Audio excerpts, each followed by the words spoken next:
ശശി തരൂർ യഥാർത്ഥത്തിൽ അഭിനന്ദിക്കേണ്ടത് ഞങ്ങളുടെ പാർട്ടിയാണ്. എന്താ കാരണം എന്ന് വെച്ചാൽ ഈ യുക്രൈൻ റഷ്യൻ പ്രശ്നം വന്ന സമയത്ത് പാശ്ചാത്യ രാജ്യങ്ങളുടെ സമ്മർദ്ദത്തിന് ഇന്ത്യ വഴങ്ങാൻ പാടില്ല എന്നും റഷ്യയിൽ നിന്ന് ക്രൂഡ് ഓയിൽ പെട്രോളിയം ഇറക്കുമതി ചെയ്യണമെന്നും പറഞ്ഞത് CPM ഉൾപ്പെടെയുള്ള രാഷ്ട്രീയ പാർട്ടികളാണ്, ഇടതുപക്ഷമാണ്.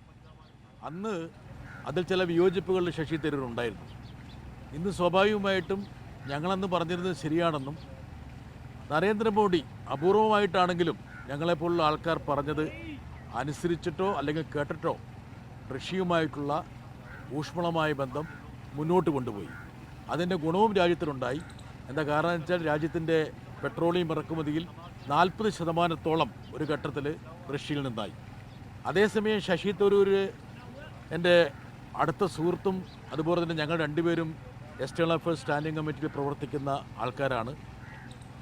അദ്ദേഹത്തിനറിയാം, അദ്ദേഹം വിളിച്ചു ചേർത്ത യോഗങ്ങളിൽ തന്നെ ഈ പാശ്ചാത്യ രാജ്യങ്ങളുടെ സമ്മർദ്ദങ്ങൾക്ക് ഇന്ത്യ വഴങ്ങുന്നതിനെതിരെ നിരവധി അംഗങ്ങൾ ചോദ്യങ്ങൾ ഉന്നയിച്ചിരുന്നു. ഉദാഹരണത്തിന് ഇറാനിൽ നിന്ന് വില കുറവിൽ പെട്രോളിയം ഇറക്കുമതി ചെയ്യുന്നതിനെ മുമ്പ് അമേരിക്ക എതിർത്തപ്പോൾ അതിന് ഇന്ത്യ വഴങ്ങിക്കൊടുത്തിരുന്ന ഒരു അവസ്ഥയുണ്ടായിരുന്നു. അതുപോലെ ഇന്ത്യയിലേക്ക് നാടുകടത്തപ്പെടുന്ന ഇന്ത്യക്കാരുടെ അവസ്ഥയെക്കുറിച്ചുള്ള ഒരുപാട് ഉത്കണ്ഠകൾ ഈ എക്സ്റ്റേണൽ അഫയേഴ്സിൻ്റെ സ്റ്റാൻഡിംഗ് കമ്മിറ്റിയിൽ ഉയർന്നിരുന്നു. തൃപ്തികരമായ മറുപടിയൊന്നും കേന്ദ്ര ഗവൺമെൻറ് നൽകിയില്ല. ശശി തരൂർ ഒരു പക്ഷേ ഇപ്പോൾ വിദേശ നയവുമായി ബന്ധപ്പെട്ട കാര്യങ്ങൾ പരാമർശിക്കുമ്പോൾ അക്കാര്യങ്ങൾ കൂടി പരാമർശിക്കണമെന്ന് ഞാൻ വിനീതമായി അദ്ദേഹത്തിനോട് അഭ്യർത്ഥിക്കുകയാണ്.